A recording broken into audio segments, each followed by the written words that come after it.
हाय, आपके साथ मैं हूँ Surabhi Sharma. India TV YouTube channel subscribe करिए, बेल आइकन दबाएं।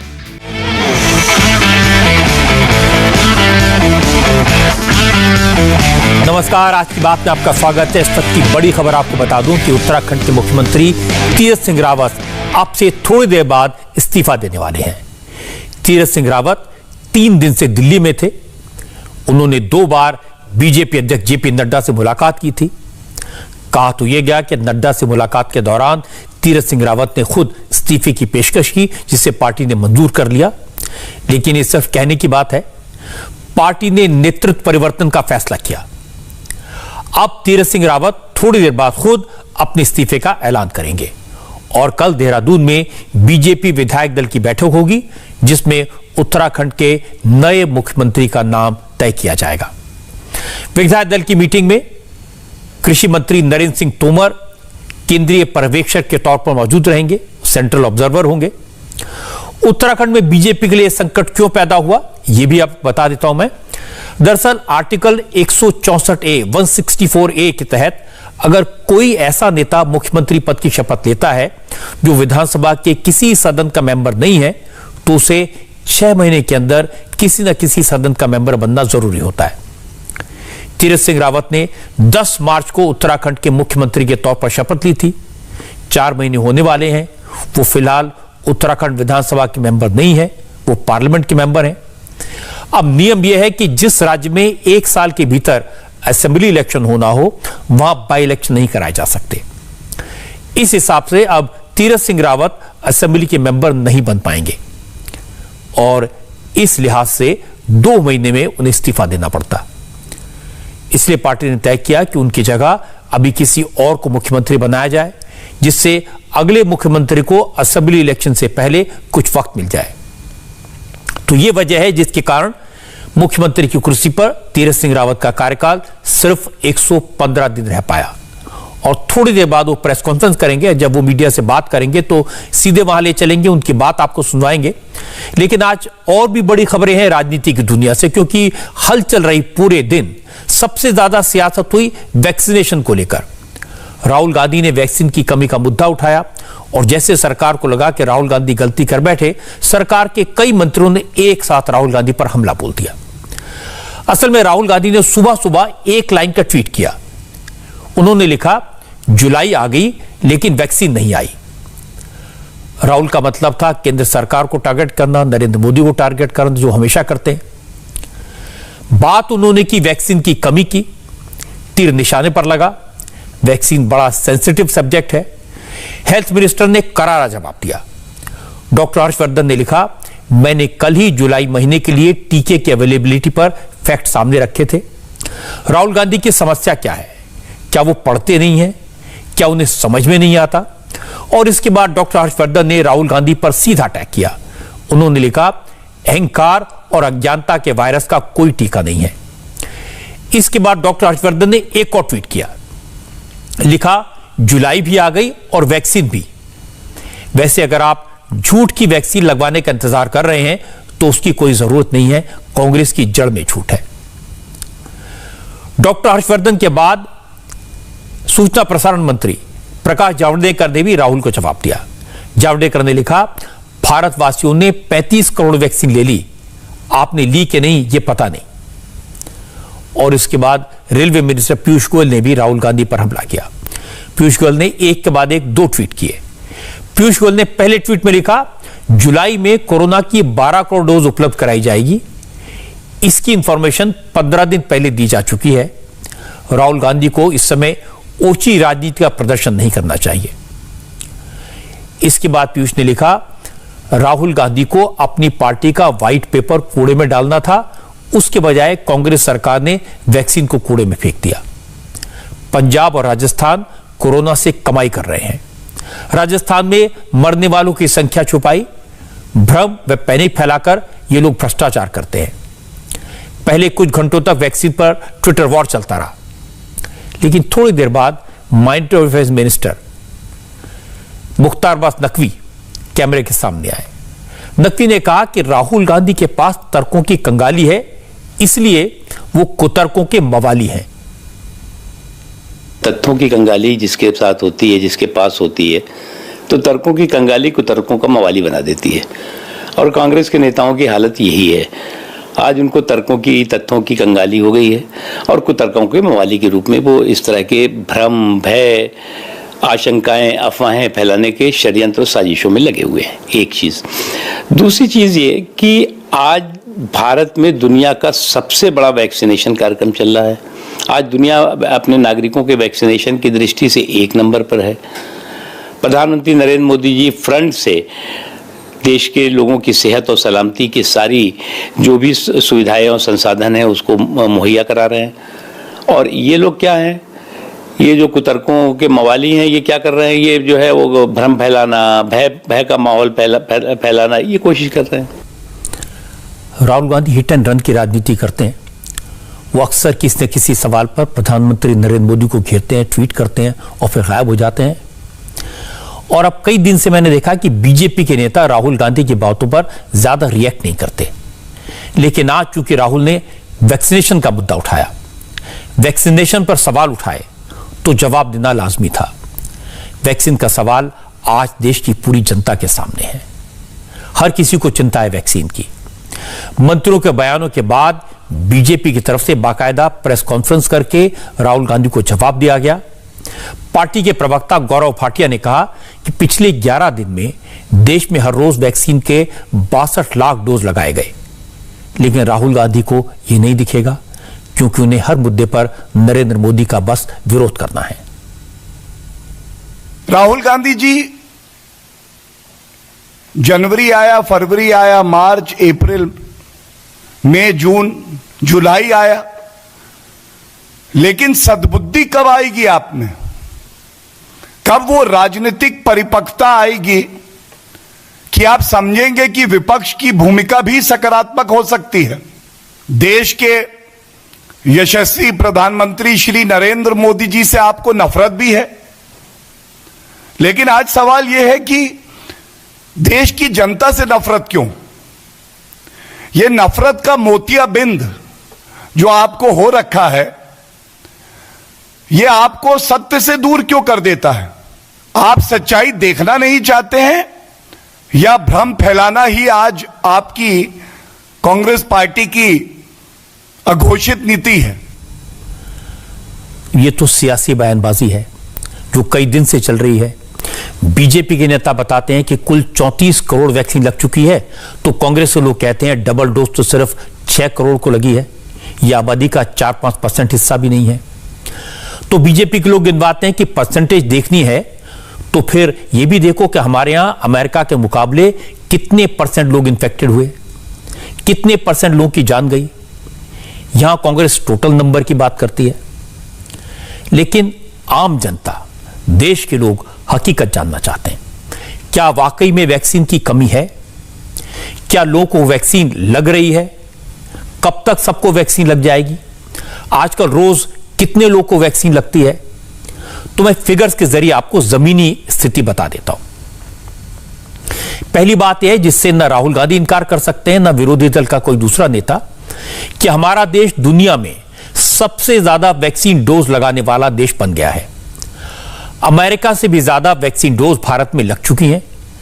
अमेरिका में 32 करोड़ 80 लाख लोगों को डोज लगाई गई है, जबकि हमारे देश में अब तक 34 करोड़ से ज्यादा लोगों को वैक्सीन की डोज लगाई गई है। देश भर में अब तक 45 साल से ज्यादा उम्र के 19 करोड़ 91 लाख लोगों को वैक्सीन की डोज लग चुकी है। 18 साल से 44 साल तक की उम्र वाले लोगों को 9 करोड़ 65 लाख डोज लगे हैं। इसके अलावा अभी तक 2 करोड़ 71 लाख टीके फ्रंटलाइन वर्कर्स को लगे हैं। 1 crore 74 lakh dose health care workers को लगाए गए हैं। अगर आज की फिगर देखें तो देश भर में आज यानी पिछले 24 घंटे के दौरान 38 करोड़ 88 लाख से ज्यादा डोज लगाए गए। कल 1 जुलाई को, जुलाई का पहला दिन था, देश भर में वैक्सीन के 42,64,123 डोजेस लगाए गए थे। केंद्र सरकार की तरफ से कहा गया है कि इस महीने वैक्सीन के 12 करोड़ डोज अवेलेबल होंगे।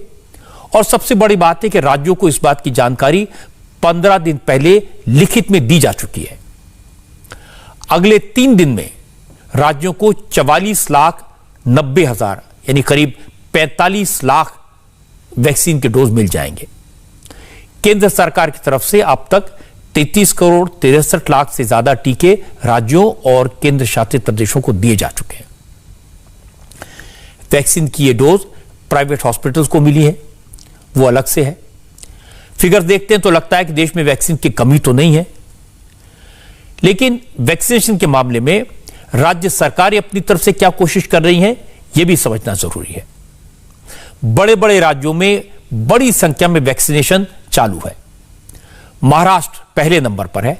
महाराष्ट्र में अभी तक 3 करोड़ 29 लाख से ज्यादा वैक्सीन डोज लगाए गए हैं। और इसके बाद सबसे ज्यादा आबादी वाला राज्य उत्तर प्रदेश, उसका नंबर है। यूपी में अब तक 3 करोड़ 19 लाख लोगों को वैक्सीन की डोज लगाई गई है। तीसरा नंबर पर गुजरात है। गुजरात में अब तक 2 करोड़ 61 लाख से ज्यादा टीके लगाए गए हैं। और वैक्सीनेशन के मामले में राजस्थान, कर्नाटक और पश्चिम बंगाल के बाद मध्य प्रदेश का नंबर है। मध्य प्रदेश में अब तक 2 करोड़ 13 लाख लोगों को वैक्सीन की डोज दी गई है। 21 जून को मध्य प्रदेश में सिर्फ एक दिन में 17 लाख वैक्सीन डोज लगाने का रिकॉर्ड बनाया गया था। लेकिन कितनी भी डोज बना लें, कितने भी रिकॉर्ड बना लें, जब अफवाह फैलती है तो सब कुछ बेकाबू हो जाता है। और आज मध्य प्रदेश के छिंदवाड़ा और मालवा इलाकों से ऐसी तस्वीरें आई।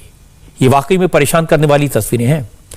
वैक्सीनेशन सेंटर में सिर्फ 250 वैक्सीन डोज थी और वैक्सीन लगवाने पहुंच गए 1000 से ज्यादा लोग। फिर क्या था, भगदड़ मच गई। ये तस्वीरें छिंदवाड़ा में लोधी खेड़ा के वैक्सीनेशन सेंटर की है। वैक्सीन सेंटर पर अफरा तफरी की भगदड़ कल हुई थी। जैसे ही लोगों को पता चला कि आज वैक्सीनेशन की टीम आ रही है, वैक्सीन लगेगी, तो गांव के सैकड़ों लोग सुबह सुबह ही वैक्सीनेशन सेंटर के बाहर इकट्ठा हो गए। हेल्थ डिपार्टमेंट के लोगों के लिए भी इतनी भीड़ परेशान करने वाली थी, क्योंकि इस इलाके में लोग पहले बुलाने पर भी वैक्सीन लगवाने के लिए नहीं आ रहे थे। तो हेल्थ वर्कर को समझ नहीं आया कि अचानक इतनी भीड़ कैसे जुट गई। फिर पता चला कि किसने अफवाह फैला दी थी कि जो वैक्सीन नहीं लगवाएगा उसका राशन कार्ड कैंसिल कर दिया जाएगा। और आज वैक्सीनेशन का आखिरी दिन है। बस जैसे ये बात आग की तरह फैली, गांव के लोग परेशान हो गए और लोग वैक्सीन लगवाने के लिए दौड़ पड़े। भीड़ ज्यादा थी, इसलिए हेल्थ डिपार्टमेंट के लोगों ने वैक्सीनेशन सेंटर का शटर बंद करवा दिया। लेकिन लोग मानने को तैयार नहीं थे। बेकाबू भीड़ शटर खोलकर कम्युनिटी सेंटर के अंदर घुस गई। लोगों में वैक्सीनेशन सेंटर के बाहर पहुंचकर नंबर लगवाने की होड़ मच गई। हर कोई पहले वैक्सीन लगवाना चाहता था कि कहीं मेरा राशन कार्ड ना कैंसिल हो जाए। लेकिन वैक्सीनेशन सेंटर पर वैक्सीन की सिर्फ 250 डोज अवेलेबल थी। जब लोगों को सीमित मात्रा में वैक्सीन डोज होने की इंफॉर्मेशन मिली तो लोग वैक्सीन के लिए धक्का मुक्की करने लगे। हालत ये हो गई, कुछ लोग जमीन पर गिर गए। यह हंगामा, यह अफरा तफरी काफी देर तक चलते रही और लोगों को काबू में करने के लिए आखिरकार पुलिस को बुलाना पड़ा। तस्वीरों में आपको दिख रहा है कि वैक्सीन सेंटर पर लोगों की भारी भीड़ है, लोग भाग रहे हैं, अफरा तफरी है, हंगामा है। लेकिन छिंदवाड़ा डिस्ट्रिक्ट एडमिनिस्ट्रेशन के लोग ऐसी हर बात से इनकार करते हैं। छिंदवाड़ा के तहसीलदार महेश अग्रवाल ने कहा, भीड़ ज्यादा थी लेकिन हंगामे जैसी कोई बात नहीं हुई। ये भ्रांतियाँ फैल रही है कि लोधीखेड़ा में भगदड़ मच गई और वहाँ पे प्रशासन के द्वारा ये फैलाया जा रहा है कि राशन वैक्सीन नहीं लगाएंगे तो राशन से वंचित कर दिया जाएगा या गरीबी रेखा से नाम काट दिया जाएगा। ये सभी भ्रांतियाँ हैं, ऐसी कोई बात नहीं है। आज सुबह हुआ यूँ कि लोधीखेड़ा में करीब 350-400 लोग एकत्रित थे वैक्सीनेशन के इंतज़ार में, और वहाँ हमें 250 डोज मिले थे। जैसे ही वैक्सीनेशन के लिए शटर खुला गया तो लोग एकदम से पहले नंबर पे आने के नाम पे कूद पड़े। तुरंत उनको संभाल लिया गया, टोकन बांट दिया गया उनको। 250 लोगों को टोकन दिया गया, बाकी शेष लोगों को नेक्स्ट टाइम आने के निर्देश दिए गए। कहीं कोई भगदड़ भी नहीं मची है, ना कहीं कोई वैक्सीन की लूट हुई है, ना कहीं कोई शटर तोड़ा गया है, ना कहीं कोई 1000 लोग या 1000 से अधिक लोग एकत्रित थे। ये बात भी गलत है। लोग उत्साहित थे और थर्ड वेव से डरे हुए हैं, और चूँकि महाराष्ट्र की सीमा से लगा हुआ है संसद, तो यहाँ लोग थोड़ा और ज़्यादा घबराए हुए हैं, इसलिए वैक्सीनेशन के लिए अधिक से अधिक संख्या में आ रहे हैं। सरकारी अफसर तो हर बात को ऐसा बना देते हैं जैसे कुछ हुआ ही नहीं। तस्वीरें भी झूठ बोल रही हैं। मैं आपको तस्वीरें दिखाता हूं मध्य प्रदेश के एक और इलाके आगर मालवा की। आगर शहर के वार्ड 16 में वैक्सीनेशन सेंटर है। यहां पर टीका लगवाने वालों की भीड़ उमड़ पड़ी। ये तस्वीरें भी कल की हैं। तस्वीरों में आप देख रहे हैं कि बड़ी संख्या में लोग वैक्सीनेशन सेंटर खुलने से पहले ही जमा हो गए। भीड़ में ज्यादातर महिलाएं हैं। वैक्सीनेशन सेंटर पर हेल्थ वर्कर्स के आने से पहले ही सैकड़ों की संख्या में लोग इंतजार कर रहे थे। भीड़ के सामने ही वैक्सीन के बॉक्स लाए गए। भीड़ के बीच से ही हेल्थ वर्कर्स वैक्सीनेशन सेंटर के अंदर गए। अचरज होता है इस भीड़ को देखकर। लोग वैक्सीन लगवाने तो आए, लेकिन कोरोना वायरस से बचने के लिए जो प्रोटोकॉल तय किए गए हैं उनमें से किसी का भी पालन यहां नहीं दिखा। न 2 गज की दूरी थी, न किसी के चेहरे पर मास्क था। बड़ी मुश्किल से वैक्सीनेशन सेंटर पर तैनात पुलिस वालों ने भीड़ पर कंट्रोल किया, तब जाकर वैक्सीनेशन का प्रोसेस शुरू हुआ। हालांकि सिर्फ 2 जगह से इस तरह की तस्वीरें आई हैं, लेकिन इन 2 तस्वीरों के आधार पर कांग्रेस ने मध्य प्रदेश की सरकार को कोरोना मैनेजमेंट में फेल घोषित कर दिया। मध्य प्रदेश में एक दिन छोड़कर वैक्सीनेशन कैंप लगते हैं। हफ्ते में सिर्फ 4 दिन, सोमवार, बुधवार, गुरुवार और शनिवार को ही वैक्सीन लगाई जाती है। कांग्रेस शिवराज सिंह की इस पॉलिसी को निशाना बना रही है। कांग्रेस का इल्जाम है कि बीजेपी की सरकार रिकॉर्ड बनाने के चक्कर में लोगों की जिंदगी से खिलवाड़ करती है। वैक्सीनेशन एक सतत प्रक्रिया है, लेकिन ये उत्सव मनाने के लिए, रिकॉर्ड बनाने के लिए, जैसे 21 जून को इनको रिकॉर्ड बनाना था, तो इनने आगे पीछे 1 हफ्ते के वैक्सीनेशन बंद कर दिए। बुधवार वैक्सीनेशन डे होता है जिसको होल्ड कर देते हैं ये लोग, और अब फिर आज वैक्सीनेशन नहीं। कल की स्थिति ये थी कि छिंदवाड़ा में भगदड़ मची, कई लोगों की जान जा सकती थी। भोपाल में भी लोग वैक्सीनेशन सेंटर से वापस आए, वैक्सीन नहीं थी। एक जगह तो लंबी लाइन लगी थी, हम पहुंचे, कितने उनका 30 लोग हैं, तो मैंने भाई इनको 15-15 दोनों साइड पुरुष और महिला में बता दो, बाकी को जाने दो। तो ये स्थिति हो गई है। ये केवल उत्सव मनाना और ध्यान बटाने के लिए ये होल्ड कर लेते हैं वैक्सीन, जो कि गलत है। वैक्सीनेशन कंटिन्यूस होना चाहिए, चाहे बुधवार हो या किस दिन, जो वैक्सीनेशन डे हैं उसमें पूरा होना चाहिए। नहीं तो ये बहुत से लोग महरूम रह जाएंगे वैक्सीनेशन से और लोगों की जान जाएगी, तो जिम्मेदार सरकार होगी। हालांकि बीजेपी के नेता मध्य प्रदेश में सरकार के मंत्री कांग्रेस के आरोपों को हताशा में की गई बयानबाजी बताते हैं, लेकिन मिसमैनेजमेंट तो है। ये तो तस्वीरों में दिखाई दे रहा है। छिंदवाड़ा और आगर मालवा के वैक्सीनेशन सेंटर पर जो अफरा तफरी मची, जो अव्यवस्था हुई, वो तो सच है और कोरोना काल में ऐसा होना नहीं चाहिए। हमारे संवाददाता अनुराग अमिताभ ने छिंदवाड़ा और आगर मालवा की घटना पर मध्य प्रदेश के हेल्थ मिनिस्टर प्रभुराम चौधरी से सवाल पूछे। हेल्थ मिनिस्टर ने कहा कि वो मिसमैनेजमेंट नहीं था, लोगों का वैक्सीनेशन के प्रति उत्साह था और इसमें कोई बुरी बात नहीं है।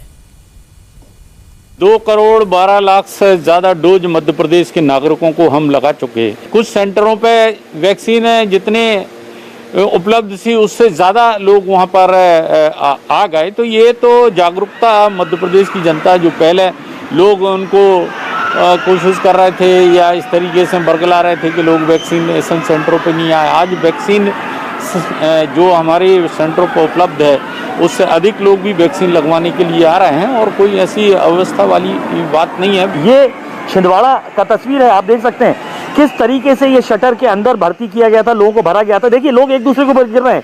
ये तस्वीरें बता रही है पहले से प्रशासन की तैयारी नहीं थी। दावे तो आपके रिकॉर्ड तौर थे कि 9 लाख लगेंगे, 10 लाख, लेकिन ये तस्वीर, अगर कोई डेथ हो जाती, कुछ बुरा हो जाता तो क्या होता था? नहीं, जो टारगेट था, जितनी वैक्सीन थी उतनी ही जानकारी हम लोगों ने सब जगहों में जिलों पर दी गई थी, लेकिन जहाँ जितनी वैक्सीन मान लो 250 लगना है, संख्या अधिक हो गई है। लोगों को समझाने की प्रयास भी किया जा रहा है और बताया जा रहा है कि जितनी वैक्सीन जहां उपलब्ध है उतने लोग वहां पर पहुंच कर लगवाएं। जो अधिक संख्या में आने के कारण ये आपको भीड़ दिखाई दे रही है।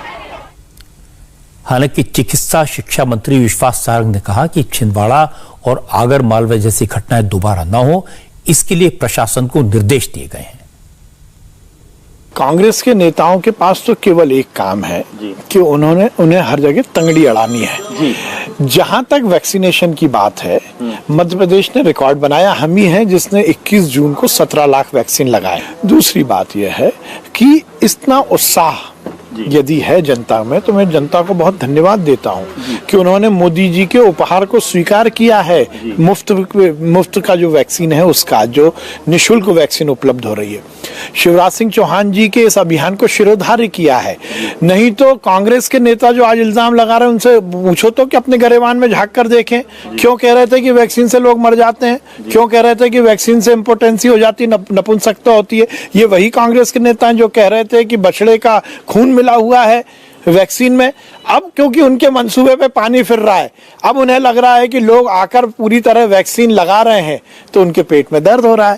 पर भाई नहीं दिखी आपको आगर मालवा या इस तरीके के दृश्य देख रहे हैं, भीड़ आ रही है, अगर बड़ी घटना हो जाती है तो क्या करते? उसमें जो जिला प्रशासन को जो निर्देश देना थे वो दे दिए गए हैं। इस तरह की घटना की पुनरावृत्ति ना हो, ये सुनिश्चित करना ही चाहिए। वैक्सीन को लेकर इस तरह की अफरा तफरी महाराष्ट्र में भी दिखाई थी। महाराष्ट्र में सबसे ज्यादा वैक्सीनेशन हुआ है, सबसे ज्यादा लोगों को वैक्सीन लगी है, लेकिन वैक्सीन सेंटर में मिसमैनेजमेंट महाराष्ट्र में कई जगह दिखाई दिया।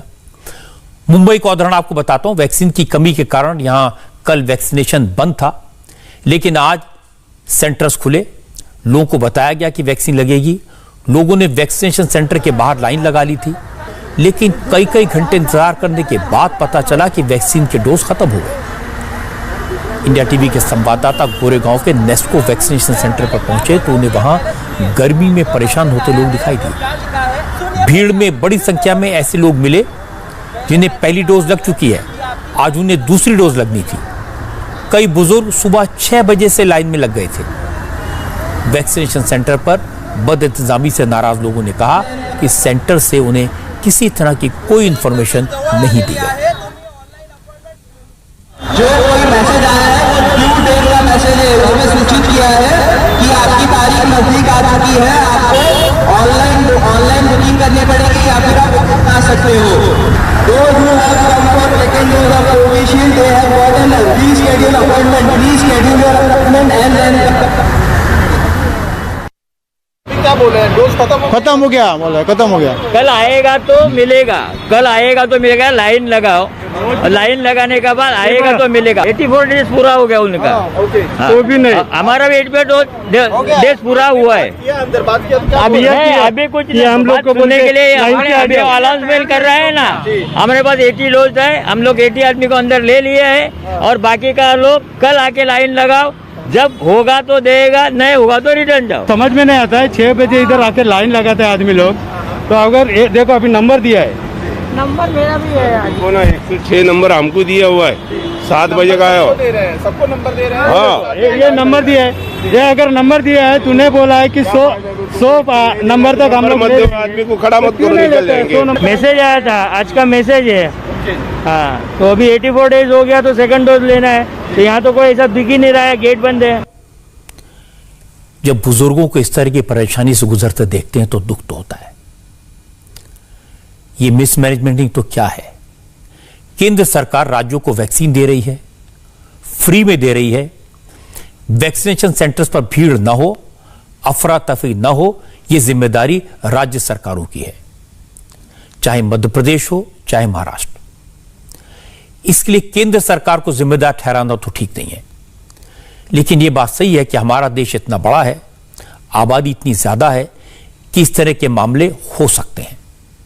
बड़ी बात यह है कि इसके बाद भी हमारा देश वैक्सीनेशन के मामले में दुनिया में नंबर 1 है। अमेरिका में वैक्सीनेशन हमसे 1 महीने पहले शुरू हुआ था, लेकिन आज अमेरिका हमसे पीछे है। हमारे यहां 34 करोड़ से ज्यादा डोज लग चुके हैं और अमेरिका में अब तक 32 करोड़ 80 लाख वैक्सीन के डोज लगे हैं। अमेरिका के बाद नंबर आता है ब्राजील का, जहां अब तक सिर्फ 10 करोड़ 27 लाख डोज लगाए गए हैं। यूरोप के देशों में वैक्सीनेशन की रफ्तार बहुत तेज नहीं है। ब्रिटेन में अभी तक 7 करोड़ 79 लाख लोगों को वैक्सीनेशन की पहली डोज दी गई है। जर्मनी में 7 करोड़ 48 लाख वैक्सीन डोज लगाए गए। इसी तरह फ्रांस में 5 करोड़ 44 लाख और इटली जैसे डेवलप्ड मुल्क में करीब 5 करोड़ 21 लाख टीके लगाए गए। लेकिन यह भी सही है कि इन देशों की आबादी हमारे देश से बहुत कम है, हमारी आबादी इन देशों से कई गुना ज्यादा है। हमारे यहां एक एक राज्य एक देश से बड़ा है। लेकिन यह भी सही है कि इन मुल्कों में, चाहे अमेरिका हो चाहे इटली हो, रिसोर्सेज हमसे कई गुना ज्यादा हैं, हेल्थ केयर सिस्टम हमसे बेटर है। इसके बाद भी भारत में वैक्सीनेशन की रफ्तार इन देशों से ज्यादा है, तो यह हमारे लिए गर्व की बात होनी चाहिए। और यह बात सही है कि रोज 40 से 50 लाख लोगों को वैक्सीन लग रही है, लेकिन आजकल लोगों में थर्ड वेव का डर है। लोग जल्दी वैक्सीन लगवाना चाहते हैं और जितनी डिमांड है उतनी वैक्सीन फिलहाल अवेलेबल नहीं है, इसलिए इस पर सियासत हो रही है। लेकिन वैक्सीन न तो बीजेपी बना सकती है, न कांग्रेस बना सकती है, न योगी आदित्यनाथ बना सकते हैं, न अमरिंदर सिंह बना सकते हैं। वैक्सीन तो सीरम इंस्टीट्यूट बनाएगी, भारत बायोटेक बनाएगी। सरकारों का काम है इसका मैनेजमेंट, प्रोक्योर करना, कोल्ड चेन क्रिएट करना, लोगों तक वैक्सीन पहुंचाना, और यह ठीक से लगे इसके लिए हेल्थ वर्कर्स का इंतजाम करना, और सबसे बड़ी बात देश की जनता को मुफ्त में वैक्सीन देना। तो इन सारे कामों में तो कोई कमी नहीं है। सरकार वैक्सीन की जो फिगर देती है, जैसे जुलाई में 12 करोड़ मिल जाएंगी, ये जो फिगर दी गई है, या अगस्त में 1 करोड़ वैक्सीन देने का जो टारगेट है, ये वैक्सीन बनाने वाली कंपनियों के प्रोडक्शन पर डिपेंड करता है। वो जो फिगर्स देती हैं वो सरकार आगे रख देती है। हां, अगर वैक्सीन बनकर तैयार होती, ज्यादा मात्रा में होती, और सरकार उसे लोगों तक पहुंचाने का, लगवाने का इंतजाम न कर पाती, तो सवाल उठ सकते थे। लेकिन हमारे यहां वैक्सीन पहले दिन से राजनीति का मुद्दा बनी हुई है। मुझे याद है कांग्रेस ने सबसे पहले कोवैक्सीन का विरोध किया था, इसकी एफिकेसी को लेकर लोगों के मन में भ्रम पैदा किया था। फिर कहा था कि वैक्सीन को डिसेंट्रलाइज करना चाहिए, राज्य सरकारें अपने आप वैक्सीन प्रोक्योर करेंगी। जब इसमें प्रॉब्लम हुई तो कांग्रेस ने यू टर्न लिया और कहा कि केंद्र सरकार वैक्सीन खरीदे और अवेलेबल करवाए। बीजेपी ने भी सियासत की। उन्होंने गिनवाया कि कांग्रेस के शासन वाले राज्यों में वैक्सीन कितनी बर्बाद हुई। प्राइवेट हॉस्पिटल को ज्यादा कीमत लेकर वैक्सीन बेच दी गई। लेकिन मुझे लगता है कि वैक्सीन को लेकर सियासत नहीं होनी चाहिए। सब लोगों को एक स्वर में लोगों को बताना चाहिए कि जैसे जैसे प्रोडक्शन होगा या वैक्सीन का इंपोर्ट होगा, वैसे वैसे लोगों को वैक्सीन लगेगी और मुफ्त में लगेगी।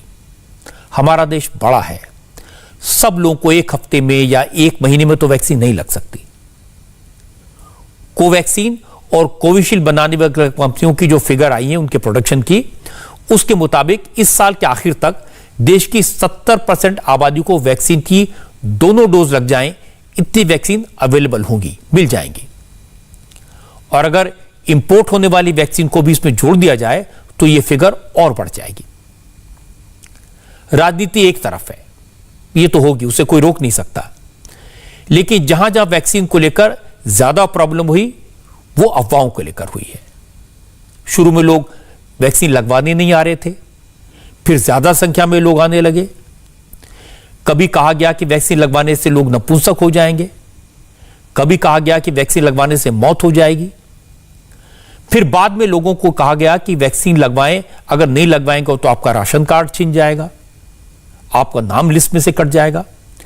ये जो अफवाहें हैं, इस पर सबको मिलकर ध्यान देना चाहिए। अब जो भी लोग पब्लिक लाइफ में हैं, चाहे राजनीति में हो, चाहे धर्मगुरु हो, चाहे मीडिया में हो, फिल्म स्टार्स हो, सबको मिलकर लोगों को प्रोत्साहित करना चाहिए और वैक्सीन पर देश की जनता का भरोसा बढ़ाना चाहिए। तो ये तो वैक्सीन की सियासत थी। जरा पंजाब की सियासत की आज बात करें। यहां भी पावर गेम हो रहा है। बिजली के मुद्दे पर बीजेपी और अकाली तो कैप्टन अमरिंदर सिंह को घेर रहे हैं, लेकिन कांग्रेस के नेता भी मुख्यमंत्री कैप्टन अमरिंदर सिंह को घेरने में लगे हैं। असल में गर्मी जबरदस्त पड़ रही है, धान की बुआई का सीजन है, किसानों को भी पानी के लिए बिजली की जरूरत है और बिजली की मांग रिकॉर्ड लेवल पर पहुंच गई है और बिजली इतनी है नहीं, इसलिए बहुत ज्यादा पावर कट हो रहा है। और जब गर्मी में पावर कट होता है तो कैसा लगता है, आप इसका अंदाजा लगा सकते हैं। इस पावर कट की वजह से अब कैप्टन अमरिंदर सिंह के विरोधी उनकी बत्ती गुल करना चाहते हैं। पूरे पंजाब में बिजली के मुद्दे पर लोगों में नाराजगी है। बिजली के चक्कर में सिंचाई के लिए पानी नहीं मिल रहा तो किसान नाराज हैं, और पावर कट के कारण शहरों में लोग गर्मी से बेहाल हैं। इसलिए अब गांव-गांव, शहर-शहर प्रदर्शन हो रहे हैं, लोग सड़कों पर निकल रहे हैं, और अकाली दल के नेता इसका पूरा फायदा उठा रहे हैं। और कांग्रेस में जो नेता कैप्टन अमरिंदर सिंह से नाराज हैं, वो भी इस मौके का पुरजोर इस्तेमाल कर रहे हैं। सरकार ये कोशिश कर रही है कि किसी तरह बारिश होने तक का वक्त निकल जाए। सरकार ने सरकारी दफ्तरों का टाइम बदल दिया। अब सुबह 8 बजे से दोपहर 2 बजे तक ही सरकारी ऑफिस खुलेंगे। सरकारी दफ्तरों में एसी चलाने पर पाबंदी लगा दी गई है। पंखे चलेंगे, और वो भी वहां जहां कुछ लोग बैठे हों। सारे उपाय करने के बाद बिजली की कटौती में कोई खास कमी नहीं हो पा रही। इससे पावर कट के खिलाफ अकाली दल ने पंजाब के कई शहरों में प्रोटेस्ट शुरू कर दिए। अकाली दल के वर्कर अपने हाथों में पंखे लेकर प्रोटेस्ट कर रहे हैं। अकाली दल के प्रेसिडेंट सुखबीर बादल अपनी सांसद वाइफ हरसिमरत कौर के साथ खेतों में पहुंच गए, खुद वीडियो शूट किया और उसे सोशल मीडिया पर पोस्ट कर दिया। आ देखो हालात, सारा झोना सुक्या पिया है, नहरी पानी बंद है, ट्यूबलां दे बिजली मसा 1-2 घंटे आ रही है। बेचारे किसान ने हज़ारां रुपये खर्च के पर एकड़ झोना बीजिया है। हुण बेचारिਆਂ ਨੂੰ पता नहीं करना की है। जे 1-2 दिन होर पानी ना आया तो तबाह हो जाना है। पर पंजाब की सरकार ਨੂੰ कोई फिक्र नहीं। कैप्टन अमरिंदर सिंह अब कुर्सी बचाउण ते लगे है। कैप्टन साहब, जे तुसीं मैनूं देख रहे हो, मैनूं पता तुसीं तां अपने फार्म हाउस एसी छड्ड के बैठे हो, पर टीवी राਹੀਂ जे तुसीं टीवी लाई है, देखो आ हालात है। आ एक जिला फाजिलका दी मैं देख रहा है, जी हालात हर जिले पंजाब च है। कह रहे इंडस्ट्री को 2 दिन जबरन बंद कर दो, दफ्तर से अब आधे दिन बिजली आएगी। लोगों के 10-10 घंटे सारे पंजाब सड़कों पे उतरा हुआ है। और ये क्यों कर रहे हैं? बिजली के सब्सिडी का बिल बचाने के लिए, जहां उन्होंने सारे सरकारी थर्मल प्लांट बंद कर दिए, बंद करके बिजली खत्म करती कि जब बिजली की खपत नहीं होगी तो सब्सिडी नहीं देनी पड़ेगी। अपने फार्म हाउस में जो 60-60 एसी चला रहे हैं, उधर लोगों के पखिया और बत्ती तक बंद करी हुई है। और शर्मनाक क्या बात हो सकती है? लगातार जारी है, कांग्रेस में हरी झंडी बस अपने कुर्सी बचाने में लगे हुए हैं। अब पंजाब में अगले साल इलेक्शन भी है, तो विरोधी दल पूरा फायदा उठाएंगे। अकाली दल पूरी तरह मैदान में उतरा है। बिजली कटौती का गुस्सा पावर कॉरपोरेशन के कर्मचारियों को भी झेलना पड़ रहा है। पंजाब के कई शहरों से ग्रिड स्टेशन और पावर स्टेशन पर प्रोटेस्ट और मारपीट की खबरें आई हैं। बरनाला में बिजली कटौती से नाराज लोगों ने चीमा ग्रिड स्टेशन पर हंगामा किया, ग्रिड स्टेशन में जमकर तोड़फोड़ की। इससे बिजली विभाग के कर्मचारी काफी डर गए हैं। उनका कहना है कि अगर पावर कट हो रहा है तो इसमें उनकी क्या गलती है। ग्रिड स्टेशन के कर्मचारियों ने मांग की है कि रात में किसी की अकेले ड्यूटी न लगाई जाए और उन्हें सिक्योरिटी मुहैया कराई जाए। और यह सब इसलिए हो रहा है क्योंकि पंजाब में फिलहाल बिजली की जबरदस्त कमी है। लोगों की नाराजगी इसलिए ज्यादा है क्योंकि देश में सबसे ज्यादा महंगी बिजली पंजाब में मिलती है। लोग पैसा दे रहे हैं और फिर भी उन्हें पावर कट का सामना करना पड़ रहा है। पंजाब की पावर जनरेशन कैपेसिटी 13,474 मेगावाट है। इस वक्त डिमांड है 14,500 मेगावाट की, यानी 1,026 मेगावाट बिजली की सीधे कमी है। तलवंडी साबो थर्मल प्लांट में खराबी आने से 600 मेगावाट की कमी और हो गई है। यानी पंजाब को इस वक्त जरूरत से 1,500 मेगावाट बिजली कम मिल रही है। सरकार की मुश्किल है कि इस वक्त वो गांव में पावर सप्लाई ज्यादा कम नहीं कर सकती क्योंकि धान की बुआई का वक्त है, खेतों में पानी की जरूरत है। अगर गांव में ज्यादा बिजली काटी गई तो किसानों को भारी नुकसान होगा। और चुनाव के साल में सरकार ये रिस्क कैसे ले सकती है? तो इसका खामियाजा शहरों के इलाकों को भुगतना पड़ रहा है। कई इलाकों में 14-14 घंटे पावर कट हो रहा है। अब सरकार ने उपाय तो बहुत सारे किए हैं। तमाम कंपनियों को हफ्ते में 2 दिन काम बंद रखने का आदेश दिया है। सरकारी दफ्तरों में काम के घंटे घटाए हैं, लेकिन इन सब से बात नहीं बन रही। सरकार का कहना है कि वो करें तो क्या करें, गर्मी इतनी ज्यादा है, डिमांड इतनी ज्यादा है, बिजली कहां से लाएं? सर अनयूजुअली बहुत ही हॉट सीजन है, समर सीजन, और जो मानसून नॉर्मली जून एंड पे आ जाते हैं वो नहीं आया। एज ए रिज़ल्ट हमारा जो डिमांड है काफ़ी इंक्रीज़ हो गया। कुछ इंडस्ट्री ने वीकली ऑफ दिता 2 दिन वास्ते।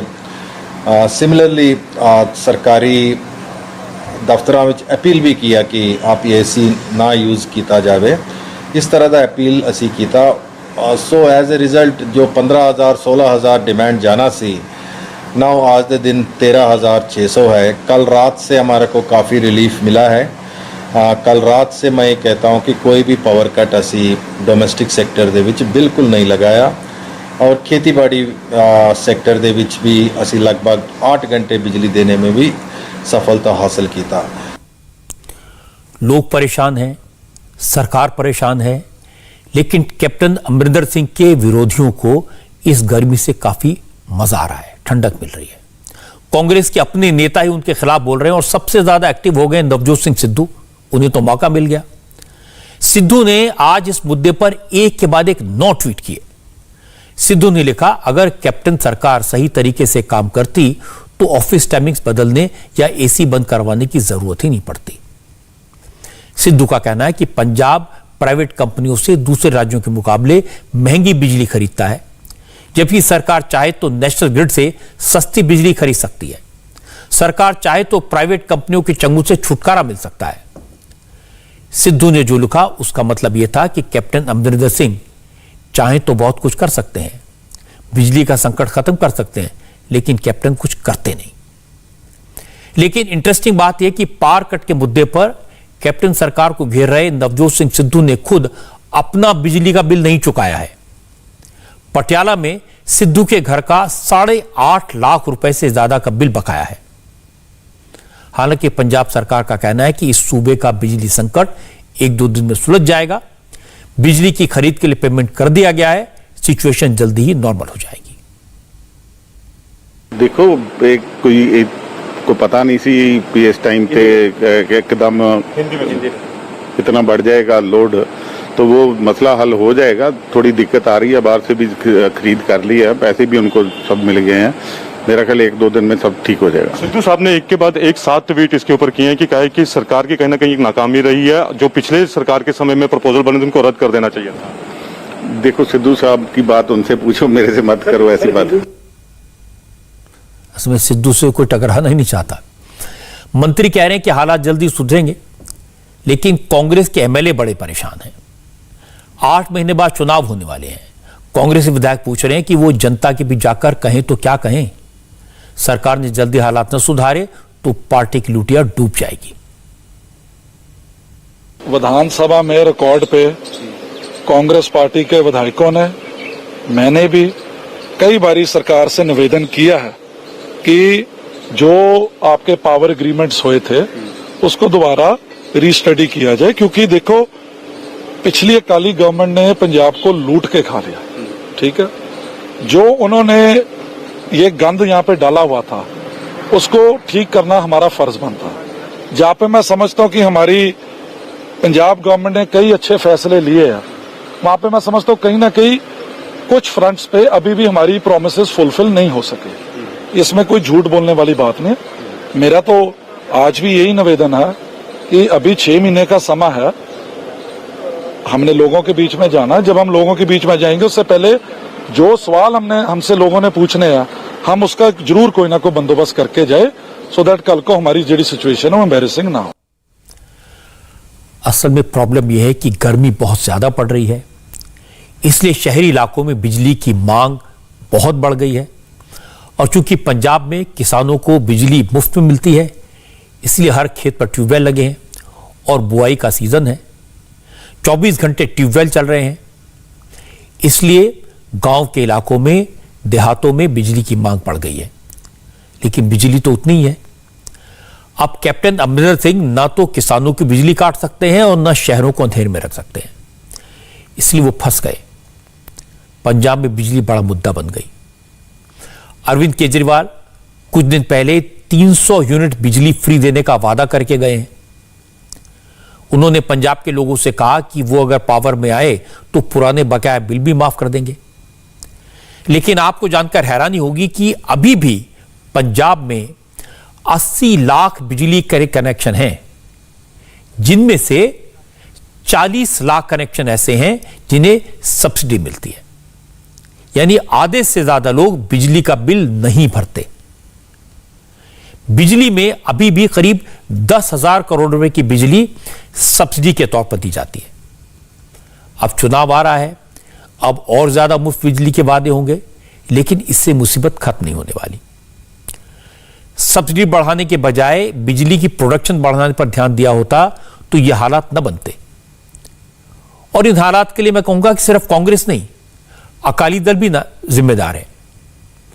जहां तक नवजोत सिंह सिद्धू की बात है, तो आपको यह भी बता देता हूं कि सिद्धू आज जो ज्ञान दे रहे हैं वो इसका इस्तेमाल कर सकते थे। कैप्टन अमरिंदर सिंह ने उन्हें पावर मिनिस्टर बनाया था, लेकिन सिद्धू मैदान छोड़कर भाग गए और अब कैप्टन को करंट लगाने की कोशिश कर रहे हैं। बिहार में भी आज जबरदस्त सियासत हुई। नीतीश कुमार के मंत्री ने यह कहकर इस्तीफा दे दिया कि अफसर उनकी सुनते नहीं, और नीतीश कुमार सिर्फ अफसरों की सुनते हैं।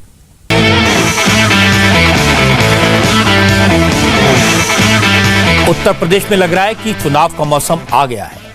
तलवारें खिंच गई हैं, बिसात पिच गई है। इसीलिए कल इंडिया टीवी पर दिन भर आपको उत्तर प्रदेश की चुनावी सियासत की बात सुनने को मिलेगी। चुनाव से रिलेटेड एक एक इशू पर बड़े बड़े नेता आएंगे। इंडिया टीवी के चुनाव मंच पर उत्तर प्रदेश के मुख्यमंत्री योगी आदित्यनाथ अपने काम की बात करेंगे, सवालों के जवाब देंगे। यूपी के deputy chief minister Keshav Maurya और दिनेश शर्मा भी आएंगे। किसान नेता राकेश टिकैत और शायर मुनव्वर राणा भी अपनी बात कहेंगे। सत्ता पक्ष और विपक्ष के तमाम बड़े नेता, इनमें एमपीज हैं, मिनिस्टर्स हैं, सब आएंगे। आम आदमी पार्टी के नेता संजय सिंह और बीजेपी सांसद साक्षी महाराज की टक्कर आपको देखने को मिलेगी। तो कल सुबह 11 बजे से लगातार आप इंडिया टीवी पर देखिए चुनाव मंच। उत्तर प्रदेश के अंदर जो लोग पहले गुंडागर्दी करते थे, आज एक जान की भीख मांग रहे हैं। 3 जुलाई क्या वो बता सकते हैं कि इन रोजगारों का घटना संयोग है या प्रयोग है? 3 जुलाई इनकी कोई भी नाटकबाजी व जुमलेबाजी आदि काम में आने वाली नहीं। 3 जुलाई जब जब साइकिल चली है, उत्तर प्रदेश में बदलाव लाने का काम साइकिल ने किया है। 3 जुलाई देखिए इंडिया टीवी पर चुनाव मंच। और अब बात करते हैं बिहार की सियासत की। बिहार में नीतीश कुमार के मंत्री जेडीयू के ही नेता अपनी सरकार से नाराज हैं। आज जेडीयू के एक मंत्री ने यह कहकर इस्तीफा देने का ऐलान कर दिया कि उनके मंत्रालय के अफसर उनकी बात नहीं सुनते। नीतीश कुमार भी अफसरों की बात को ज्यादा तवज्जो देते हैं, इसलिए मंत्री बने रहने का कोई मतलब नहीं है।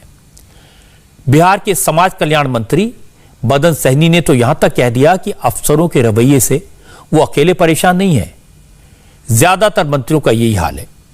लेकिन सब लोग बोलने की हिम्मत नहीं करते, हर कोई इस्तीफा नहीं देता। मदन सहनी नीतीश कुमार की पार्टी के ही विधायक हैं, 6 साल से मंत्री हैं, लेकिन आज उन्होंने कहा कि हर जगह करप्शन फैला हुआ है, अफसर एक काम करने को राजी नहीं, और अगर अफसर नहीं सुनेगा तो फिर जनता को जवाब क्या देंगे। इसलिए सहनी ने फैसला किया कि वो अब मंत्री पद से इस्तीफा दे देंगे। इसके बाद मदन सहनी आज कैबिनेट की बैठक में शामिल नहीं हुए। क्यों इस्तीफे की पेशकश कर दी आपने? हम लोग लगभग 6 साल होने जा रहा है मंत्री बने हुए। 5 साल हम लोग खाद्य आपूर्ति विभाग में भी रहे। 5 साल वहाँ भी जो सचिव थे उनका भी रवैया बहुत ही निराशाजनक और आपत्तिजनक। वो कोई भी काम हम लोग के डायरेक्शन से नहीं करते थे। वहाँ पर कौन थे? यानी आप अपने विभाग के सचिव से परेशान हैं? पंकज कुमार उस समय थे। हम लोगों ने बहुत कोशिश किया, लेकिन अपने कोशिश के बदौलत हम लोगों ने खाद्य आपूर्ति विभाग में जो भी सुधार हो सकता है 5 साल में हम लोग किया। और आज खाद्य आपूर्ति विभाग में आपको पता चलता होगा कि हमने सुधार किया है, लोग को राशन मिल रहा है।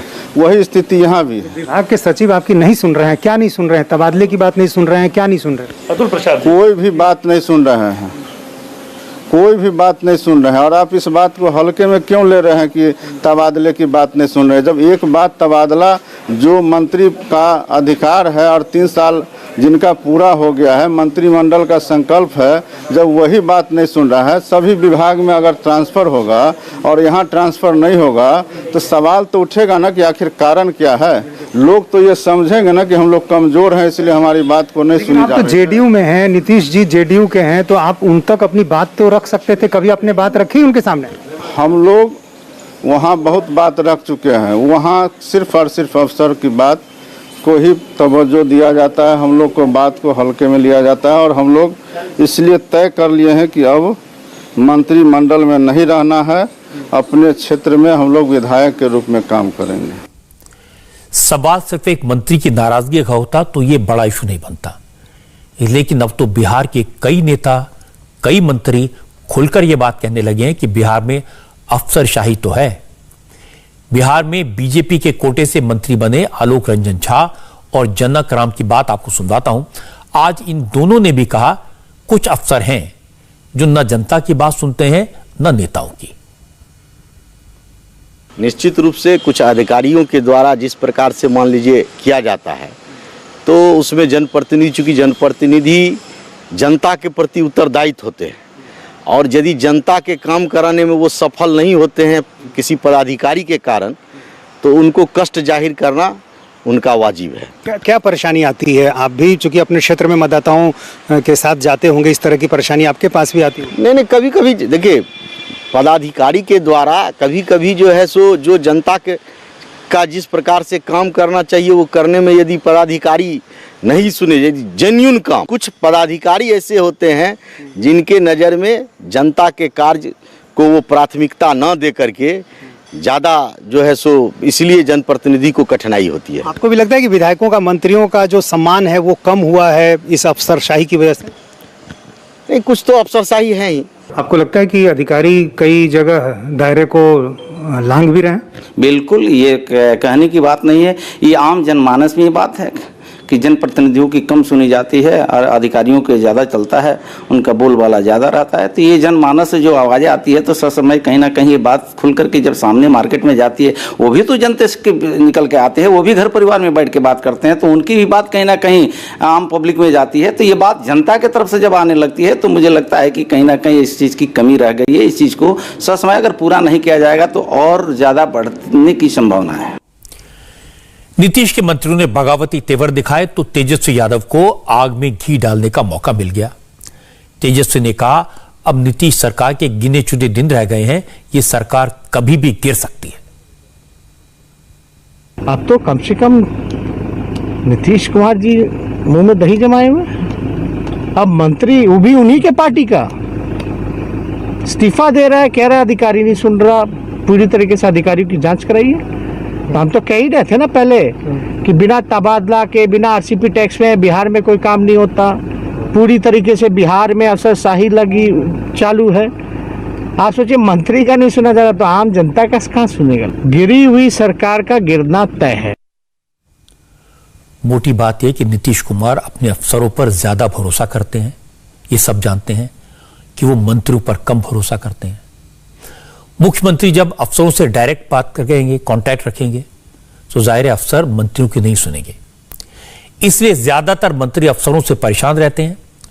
और दूसरी बात यह कि जो मंत्री नीतीश कुमार से नाराज हैं वो सीधे मुख्यमंत्री को तो कुछ कह नहीं सकते, इसलिए वो अफसरों पर हमला करते हैं और एक तरह से मुख्यमंत्री पर अटैक है।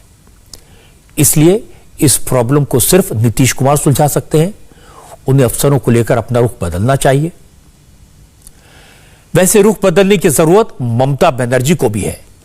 ममता बंगाल में चुनाव के बाद जो हिंसा हुई उसको छुपाने की कोशिश कर रही हैं, लेकिन आज कलकत्ता हाईकोर्ट ने कह दिया चुनावी हिंसा हुई है, सरकार को सच कबूल करना चाहिए।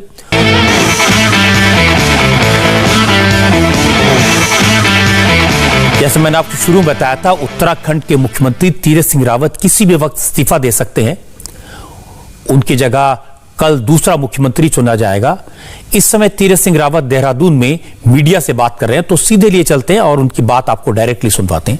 द्वारा युवाओं को रोजगार प्रदान करने के उद्देश्य से राजकीय विभागों में सीधी भर्ती रिक्त पदों को भरने की प्रक्रिया को आगामी 6 माह में पूर्ण कर बेरोजगार युवाओं को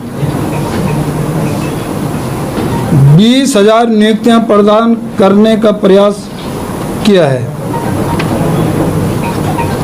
इसमें विद्यालय शिक्षा 5,499 पद, चिकित्सा एवं स्वास्थ्य 2,918 पद, वन 2,560 पद, ऊर्जा 2,021 पद, चिकित्सा शिक्षा 1,968 पद, पुलिस 1,530 पद, राजस्व 789, शहरी विकास 872, उच्च शिक्षा 698, सिंचाई में 786 पद, पशुपालन में 300 पद, कृषि में 470 पद, ग्राम्य विकास में 474 पद, लोक निर्माण विभाग में 312 पद,